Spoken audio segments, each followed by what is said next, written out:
Today's threat to our national security is not a matter of military weapons alone. We know of new methods of attack. The Trojan horse, the fifth column.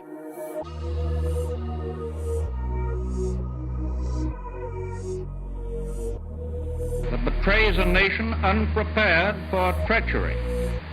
Spies, saboteurs, and traitors.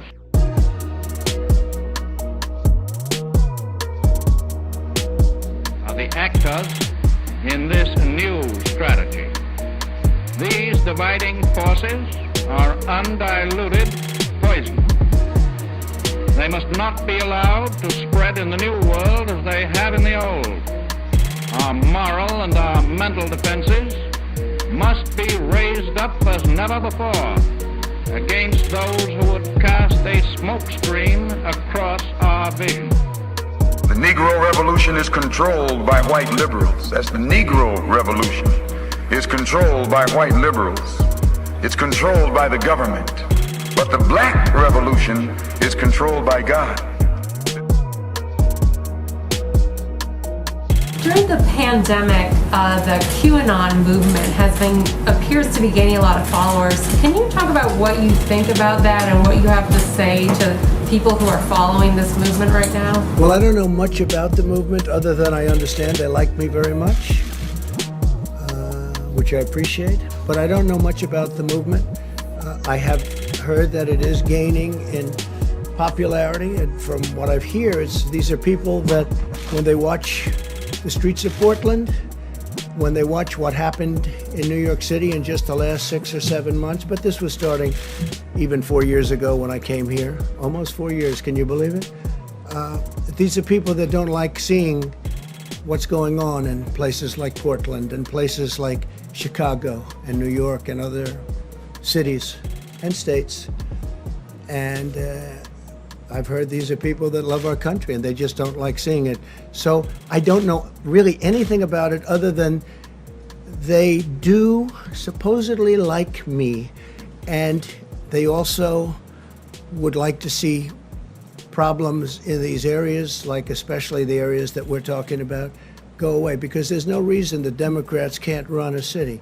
And if they can't, we will send in all of the federal, whether it's troops or law enforcement, whatever they'd like, we'll send them in, we'll straighten out their problem in 24 hours or less, okay? Well, just real quick, at the crux of the theory is this belief that you are secretly saving the world from this satanic cult of pedophiles and cannibals. Does that sound like something you are behind? Or Well, I haven't heard that, but is that supposed to be a bad thing or a good thing? I mean, you know, if I can help save the world from problems, I'm willing to do it. I'm willing to put myself out there.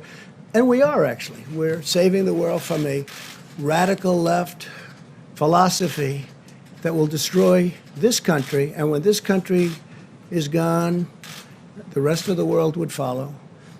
The rest of the world would follow. That's the importance of this country. Welcome to In Pursuit of Truth. This is your host, Sir Patrick Mack. We're back once again. Ladies and gentlemen, you are listening to the one and only show on the World Wide Webs coming to you from the near future. That's right, not the far off, distant, fancy kind like some of these other charlatans on the interwebs are trying to sell you. No, this is the near future. Functional, not fancy. Functional, not fancy, like IKEA furniture. All right, like IKEA furniture. I'm IKEA furniture. You are the patriot with your hamstrings stretched, ready to go. If you're new to my program, you want to stretch those hamstrings before you even click on this video, because you never know when you're going to want to take off running.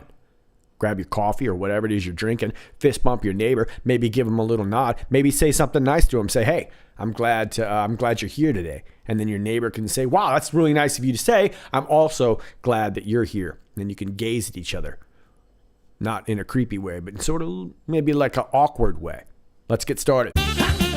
Gonna get pursued.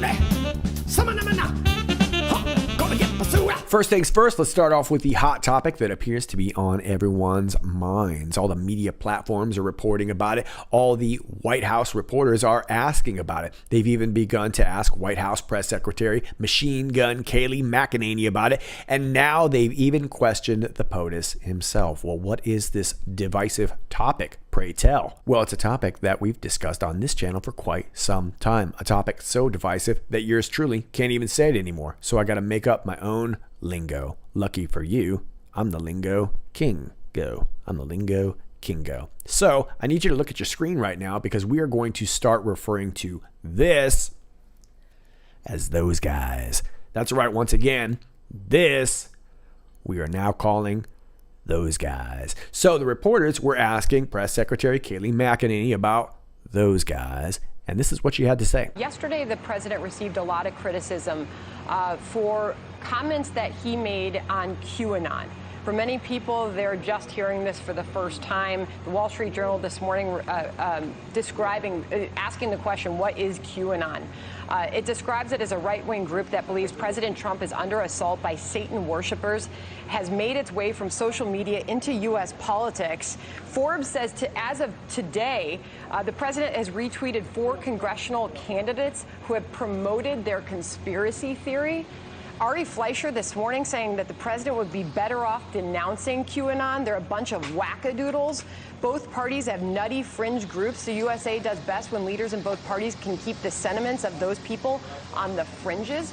Is the president supporting this conspiracy theory? No, what the president is doing is working for the American people. The media talks a lot about this so-called QAnon. I've never heard the president mention it. I talk to him oftentimes 10 times a day. Not once have I heard him mention this group. The media talks about it and asks about it, but this president's focused on a pandemic that he's navigating a historic response for, a V-shaped recovery as the economy gets back to work. The media can focus on QAnon, but this president's focusing on the American people. But just to be clear, Kayleigh, he was asked about it yesterday. He said he has heard about the online conspiracy theorists. His words were he has heard about them and that they are people that love our country. It was puzzling to many people. He's talking about his supporters. He believes his supporters are good, hardworking people that love this country. He's not in the business of basket of deplorable politics. He doesn't talk about Does he want the support of that group? He has not at all looked into who QAnon is. Again, we're in the middle of a global pandemic that he's navigating a historic response for, an economic recovery. He's focused squarely on the American people, not some group on the internet or out there that the media tends to focus on far more than we believe is merited. The FBI released a memo last year warning that QAnon's followers could be possible, quote, conspiracy theory-driven domestic extremists. So just to reiterate, the president did comment on it, saying that these are people that love our country. So if there's any further response from the White House, let us know. Final thought, Kayleigh? Yeah, there's a lot of children in this country who have died in the streets of Democrat cities. We're focused on capturing criminals. We're focused on navigating the pandemic. We're focused on the economy, not some group. Okay, so it's starting to get really interesting right now. POTUS and Kayleigh McEnany using the same technique when asked about the dangers of these groups immediately turn the attention where it belongs towards groups like Antifa and Black Lives Matter, as opposed to those guys who, like President Trump said, are tired of watching this on TV, tired of watching our liberties disintegrated, our buildings and our businesses being burnt down to the ground. So I think they're playing this really well, while also at the same time not particularly just claiming to it right out, which I think would cause a media firestorm. But it's definitely getting fun to watch. Well, those guys had something to say about it in post 4622 from the 20th of August. Ask yourself a very simple question. Why is everything regarding those guys being censored, banned, and attacked? There are some things that they're just not going to be able to contain. One of them likely being the fact that the corrupt FBI lawyer Kevin Kleinsmith, who deliberately falsified evidence so that he could spy on Carter Page, will plead guilty to federal charges of falsifying evidence. I imagine this is going to lead us to James Baker, Andrew McCabe, and of course Peter Strzok, and eventually that's going to work its way upward to John Brennan and Barack Hussein in the membrane Obama Obama. Speaking of John Brennan, he is expected to be interviewed by John Durham. I imagine a lot of that is going to be private, but we'll have to see how that plays out. But it's really starting to work itself out now. Now, John Brennan had a few things to say. I want to point your attention to a response he had to Marco Rubio, who said this. The Senate Intelligence Committee conducted a bipartisan and thorough investigation into Russian efforts to influence the 2016 election. After interviewing over 200 witnesses and reviewing over 1 million pages of documents, we can now say 3 things without any hesitation. First, we found absolutely no evidence whatsoever that Donald Trump or his campaign colluded with Russia to meddle in our elections. Second, the FBI made some very troubling mistakes, especially by relying on a Steele dossier against the advice of the CIA and without verifying this foreign document or the sources that were used to create it. And third, Russia's still meddling, and now so is China and Iran. The 2020 elections are only a few months away, and we must do better than we did in 2020. I hope our report informs us all of the signs and the symptoms of foreign interference, and it shows us how to protect our country from these kinds of efforts. John Brennan says, "You were dead wrong, Senator. The report shows extensive evidence of collusion between the Trump campaign and the Russians. Read the report." I think I'm just going to wait for Alyssa Milano to do a dramatic reading for me. Criticizing FBI investigative efforts while ignoring the political corruption of Donald Trump and his cronies is shameful. All right, well, we'll see about that. And by the time you're watching this video, you probably will have a little bit more insight to this story. Technofog reports the Kevin Kleinsmith plea agreement is now set for August 19. It will be before Judge James Boasberg, who happens to be the presiding judge over the Foreign Intelligence Surveillance Court. So another Obama guy who offered to recuse based on his role as a judge on that court to authorize wiretaps. We'll have to see how this plays out, but it most certainly does not look good. This looks like another one of these James Wolfe kind of situations. But Judge Boasberg has stated that he intends to sentence Kleinsmith on December 10th. So this will be after the elections. Now let's talk about post 4623, also from the 20th, 9, 29, 19, 9, 29, 19. Your time may vary. I'm in the future. Epstein Island, who owns the surrounding islands, close proximity, unique skill sets of Maxwell. And then this YouTube link takes you to a speech she gave for her Terra Mar project. We've talked about this project before, another one of these humanitarian slush fund, save the world, save the ocean, save the planet, save the water, save the air.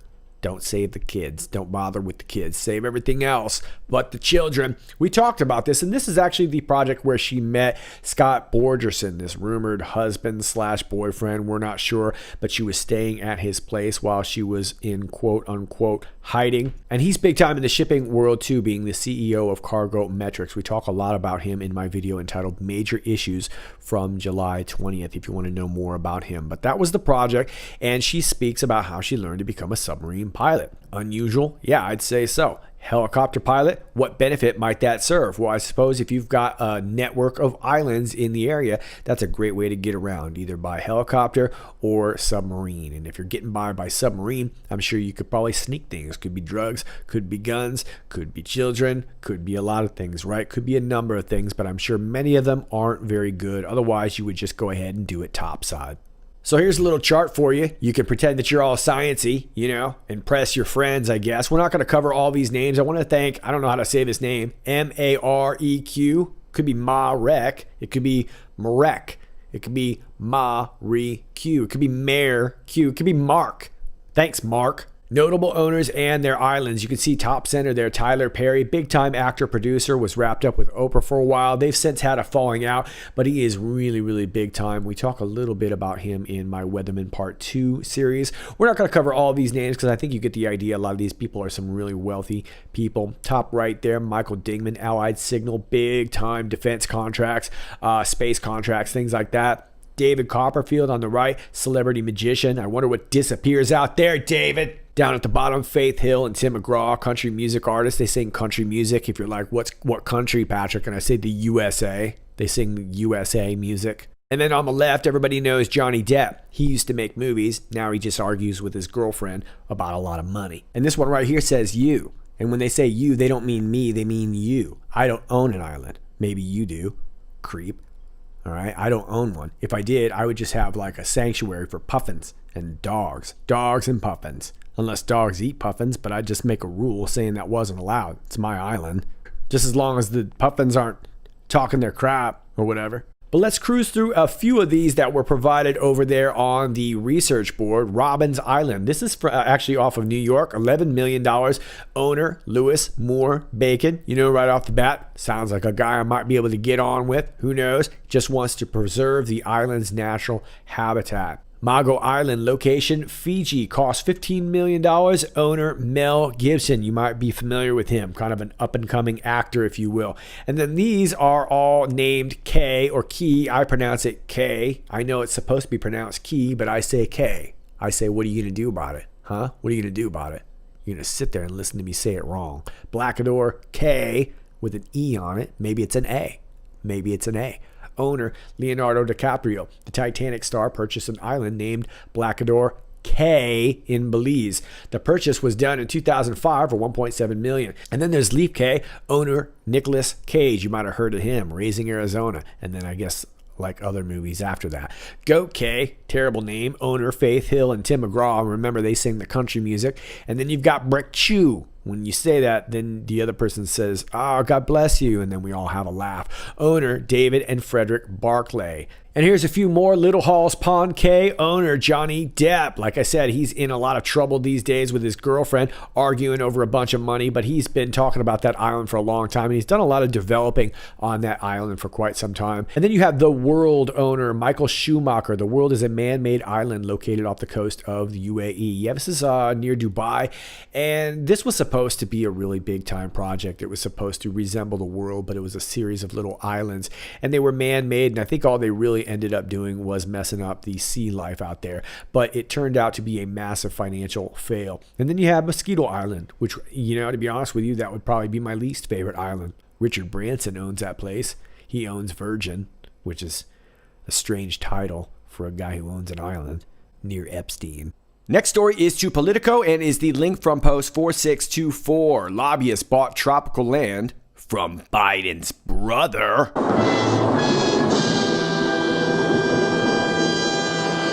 In 2005, Joe Biden's brother bought an acre of land with excellent ocean views on a remote island in the Caribbean for $150,000. He divided it into 3 parcels, and the next year, a lobbyist close to the Delaware senator bought one of the parcels for what had been the cost of the entire property. Later, the lobbyist gave Biden's brother a mortgage loan on the remaining parcels.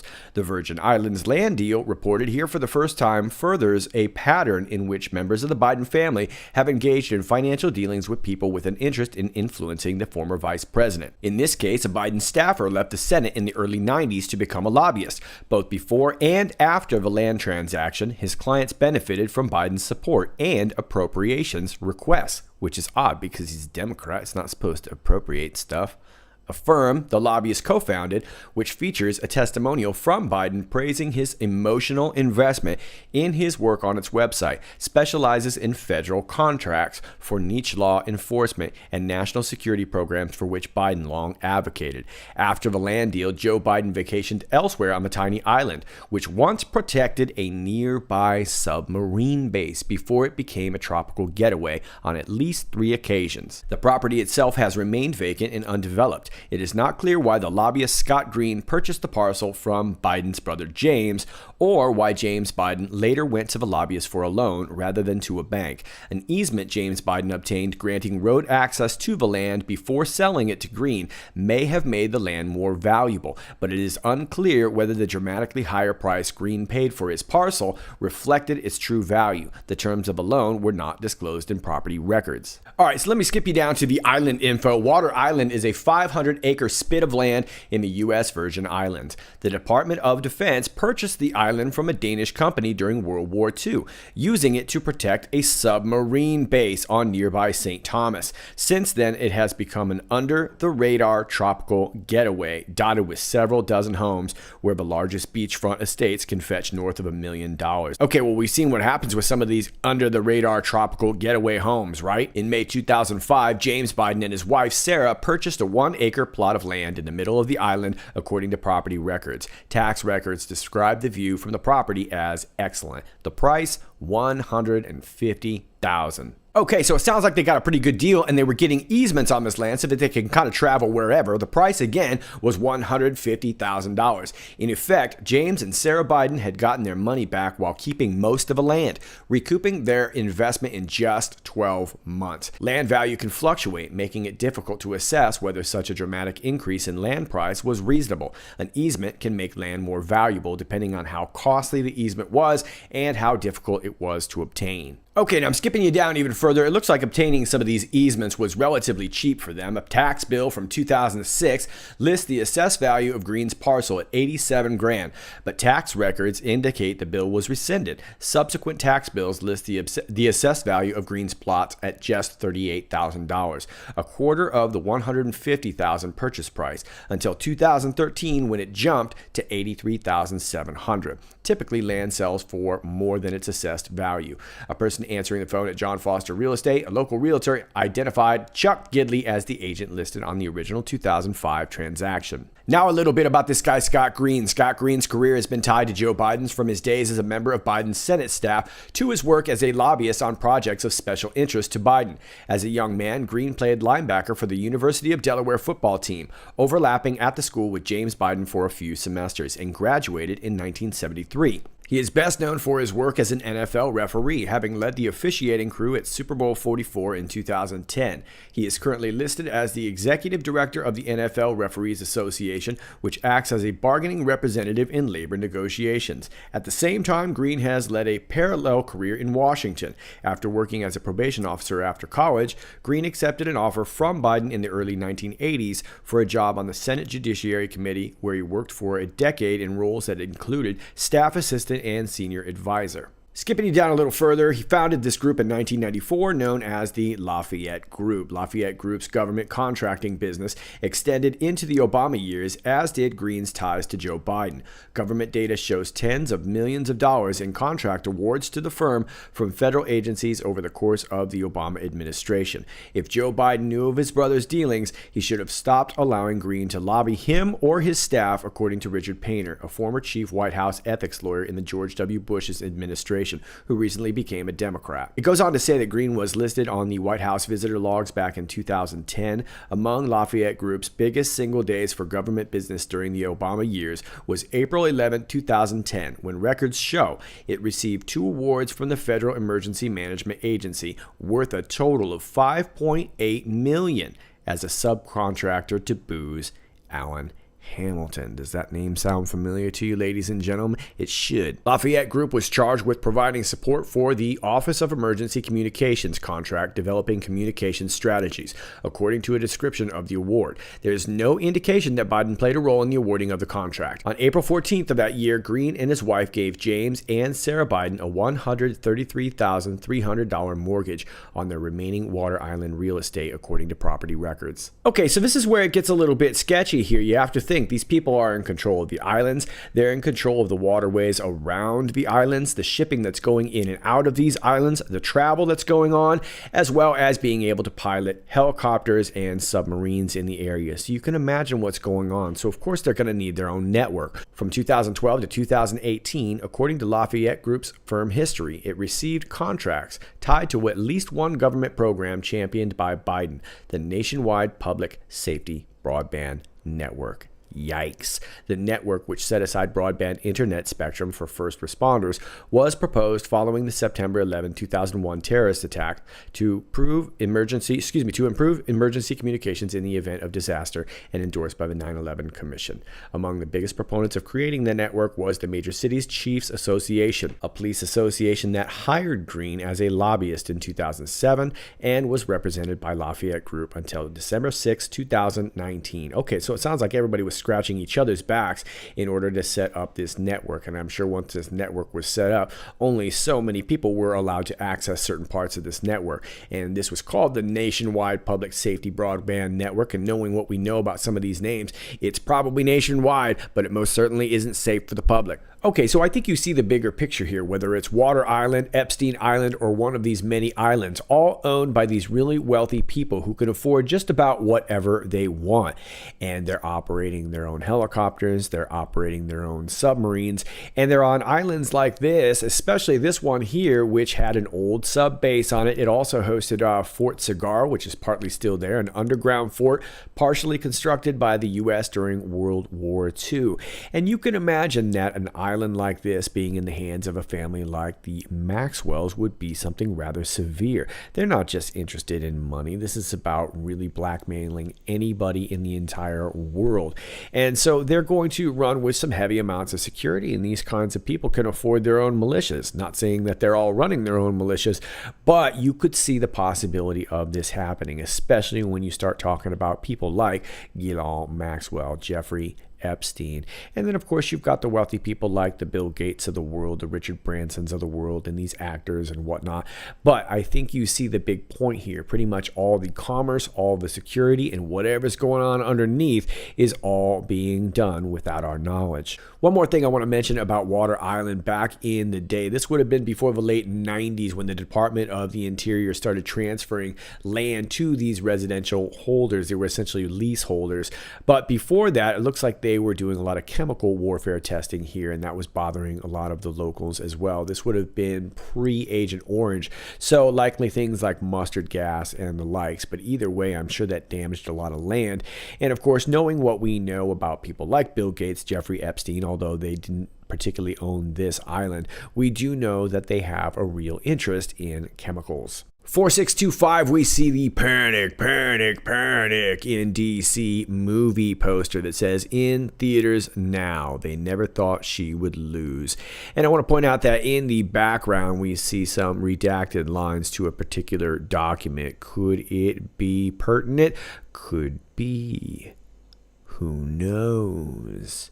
There's something due any day. I will know right away soon as it shows. Let's move on to 4626 for now, though, where those guys say fifth column. Now, it would be interesting if those guys were referring to a fifth column in a document, and it's very possible that that could be. But I think in general, what we are talking about here is what I posted yesterday on the Twitter. A fifth column is any group of people who undermine a larger group from within, usually in favor of an enemy group or nation. The activities of a fifth column can be overt or clandestine. Forces gathered in secret can mobilize openly to assist an external attack. And here you can see an old propaganda poster, if you will. Appreciate America, stop the fifth column. There can be a lot of references here. There is the old book entitled The Fifth Column by Ernest Hemingway himself. The Fifth Column and the First 49 Stories. And then there is The Fifth Column in World War II,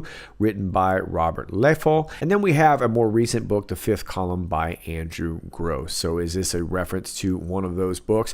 Not exactly sure. I think we might be talking about the idea itself, but those guys have mentioned the fifth column before, and we're going to take you back.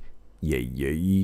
Got a flashback aside, yeah, take you back, yeah. Taking you back to 4603 on the 20th of July, so not too long ago. You could have just taken an Uber, would have been just as fast. Domestic in brackets. How many Republican 2016 candidates were illegally surveilled? How many journalists? How many House members? How many Senate members? Well, I don't really know if we have a final tally yet. We'll have to stay tuned to Catherine Herridge over there on CBS as she keeps busting out more drips. But we know that this dripping was coming from this upstream collection, umbrella surveillance, spying on friends of friends of friends, and a lot of this was using this 702 provision. Some of these apparently were non-702, so it was foreign and domestic, and it was coming by ways of the Five Eyes or non-Five Eyes. So it looks like, I'm assuming, probably elements of both, but we do know that there was a lot of information that was skirting the Five Eyes agreement. Spy Insertion Campaign 1 and 2. Are we talking about Paul Manafort, otherwise known as Planafort? Could this have something to do with Steve, come on, man, and Bannon and his recent arrest for allegedly taking some sketchy funds with his private funding of part of that border wall. We'll talk about more of that very soon, as I want to look more into that. But this goes on to say, Spy Insertion Campaigns 1 and 2, Renegade. Now we remember Renegade was the United States Secret Service code name for Barack Hussein in the membrane Obama. There could be a double meaning here, but we are usually assuming that we are at least in some way, shape, or form referencing back to him, a person who deserts and betrays an organization, country, or set of principles. Similar: traitor, defector, deserter, turncoat, betrayer, rebel, mutineer, quisling. I love quisling. I don't use that one enough. Fifth columnist. So there's a play on words there. It's not a direct reference, but it is definitely referencing that there are some columnists out there that are assets, right? Renegado and my favorite, tergiversator. Don't ever be a tergiversator. So whether or not this is the exact reference, I think we're talking about the idea of a fifth column, and I'm wondering if this has a lot to do, like I said, with the recent arrest of Steve Bannon. That remains to be seen. We've seen this on both sides of the aisle before, so I'm a little surprised that this is going down this way. I think there's a little bit more to that story, like I said, and we'll address that at a later time. But for now, I think we are talking about the idea, obviously, of a fifth column.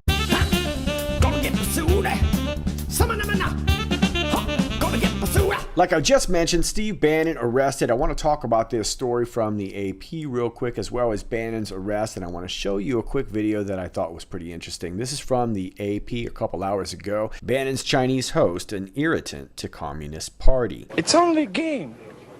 Why you have to be mad? The self-exiled Chinese tycoon on whose 150-foot yacht President Donald Trump's former chief strategist Steve Bannon was arrested is a high-profile irritant to the ruling Communist Party. Guo Wengui left China in 2014 during an anti-corruption crackdown led by President Xi Jinping that ensnared people close to Guo, including a top intelligence official. Chinese authorities have accused Guo of rape, kidnapping, bribery, and other offenses.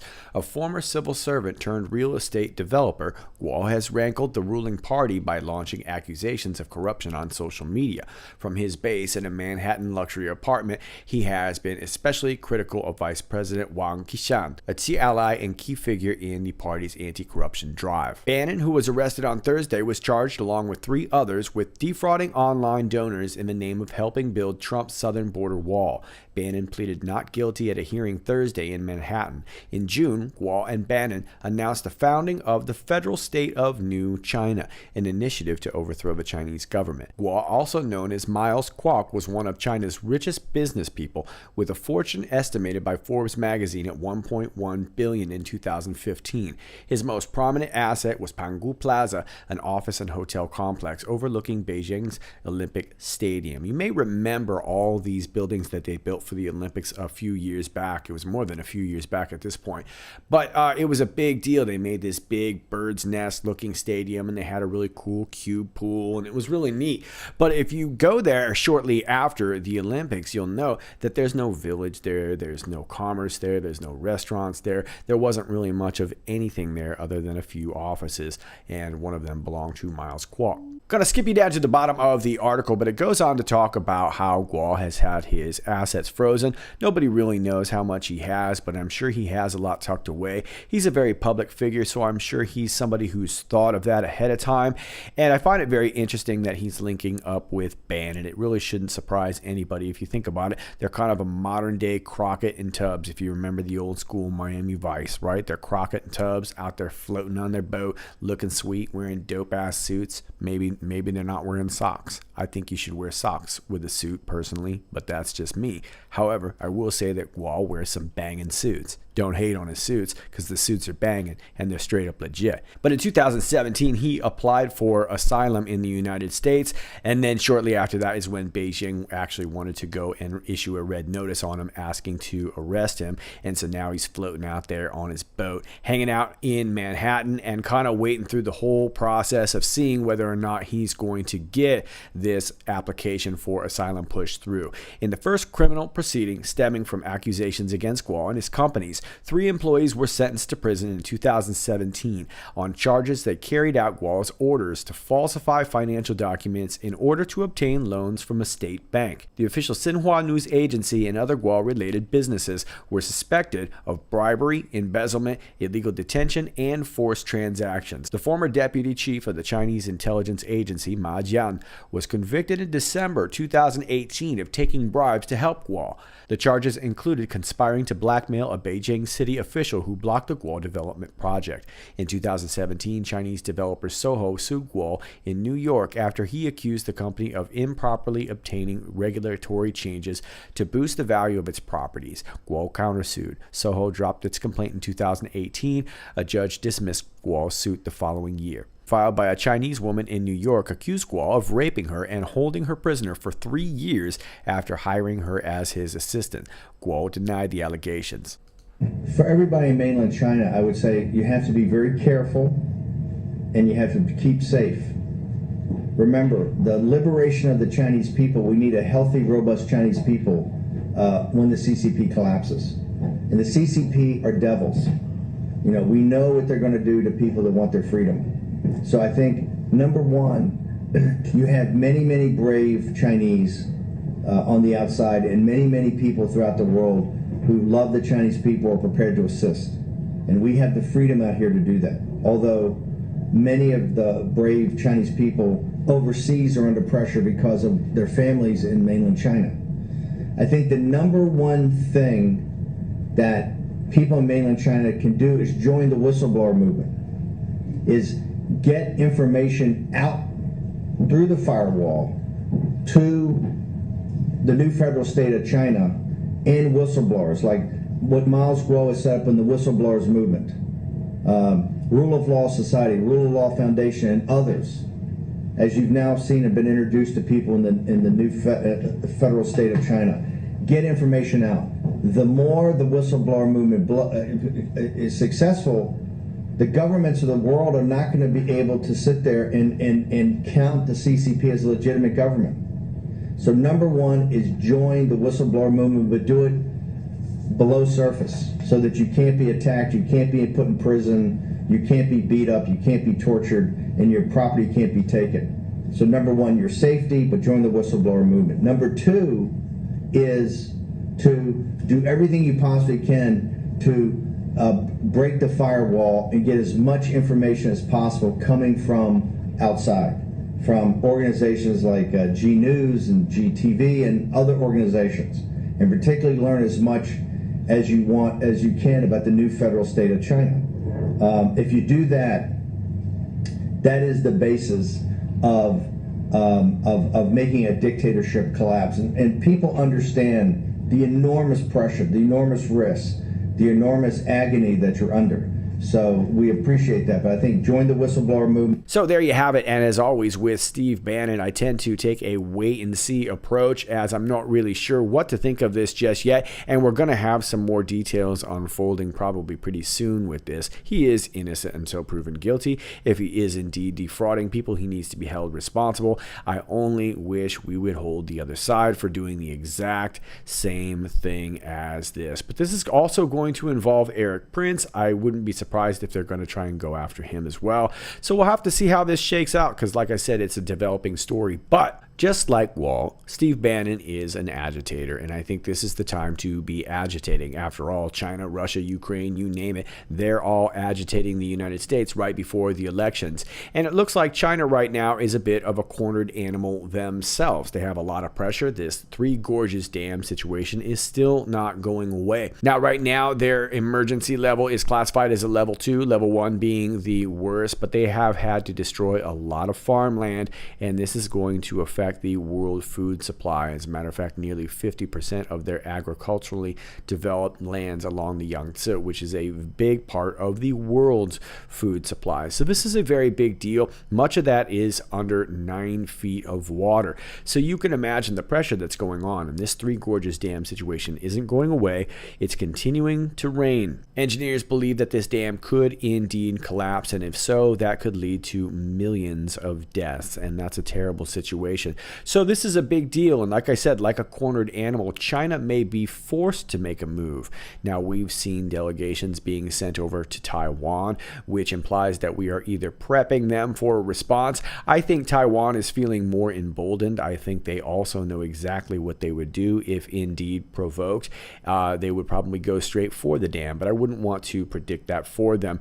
But it does seem like everyone is sort of prepping for the worst. Now, I did mention this in my video from a couple of weeks ago entitled When the Levee Breaks. China is very tit for tat in their behavior, meaning if you punch them in the nose, they're not going to kick you in the shin, they're going to punch you in the nose. They're going to try to do the exact same thing done to them. Well, they've had their farmland destroyed, and now it appears that the United States is getting a lot of theirs out there in Iowa destroyed. Some really devastating pictures, as you can see here, a lot of damage here. POTUS himself was in Iowa, in Cedar Rapids, and he was talking in a disaster briefing, and he mentioned something that I was talking about the other day. I'd like you to hear it. Check it out. If I were going to compare the 150 miles I traveled from Boone to Cedar Rapids Thursday, Friday, and Saturday last week, the damage to the crops, I've seen corn flat on the ground in my 50 years of farming, but I have never seen it mile after mile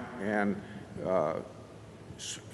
just flat on the ground, and very little of it recoverable, I think. So that's something to keep in mind. And I think that one of the things that make you proud of Iowans is, I think you probably know, neighbor helping neighbor, and things of that nature. So we thank you for coming, and the widespread damage that you're going to be alerted to, and the homes lost and the power outages and the crop damage is all important. But you're stepping up to help with that declaration, and we thank you. And you know, it's difficult because you had the largest order of corn in history. Did you know that last week? Yeah. From of all groups, China. How about that? China. Which, I don't know, it makes you think a little bit, doesn't it? Huh? But China made the largest order of corn twice over the last week. So how does that affect an order like that when you have such damage to the crops, to the corn crops? Well, I think last week when the price of grain went up quite a bit. Precisely. China was scheduled to buy a lot of things, including corn. Fully 20% of the world's supply of corn, maize, and many fruits and vegetables are grown in the Yangtze Flood Basin. More than 30% of the world's supply of chicken and eggs are farmed in the drainage basin, all of this downstream from the Three Gorges Dam. And they continue to get rains, and for some reason, it all keeps directing its way there. Meanwhile, in the United States, we had all this rain directed at Iowa that just incidentally happens to be famous for their corn. That's right, corn for to be cut. As a matter of fact, China was scheduled to buy $42 billion worth of produce. You may remember this from February of last year, and if you'd like to get a prep on that, you can check out my old video entitled For To Be. So was all this corn talk and talk about moisture from Devin Nunes and Chuck Grassley and all these crazy tweets about corn being for to be cut, were they simply letting each other know that maybe there was a time to harvest or to store or to pack away seeds? Maybe they were preparing for some moisture. I suppose there's lots of possibilities, but it does seem like it is indeed relevant. China has always been very interested in Iowa's corn, and now that their floodland is damaged and the big thing that they grow over there is corn, now all of a sudden we got some damaged floodland, and that's probably just coincidental. You're gonna have to store a lot of things, and a lot of things are stored in plastic, and around the world we've had one after another plastic recycling fire, whether it's in Croatia, whether it's in Texas or Minnesota or the UK. It's been all over, one after another, Also, probably coincidental. That's all I got for you for now. As always, if you like this video, please click like, share, and subscribe. And if you didn't like this video, you don't have to do any of that stuff. And it was free. Okay, so you don't have to go complaining to your friends about what an ordeal was. All you had to do was just click off. That's all you ever had to do. Okay, excuse me. If you're on YouTube, all my alternate links are down below, or they are pinned to my Twitter. I do hope you'll join me at one of my other accounts, as you never know when we might get booted off for saying the right thing. Emails down below if you got information for me, and I am out of here. This is Sir Patrick Mack, and until next time, stay focused.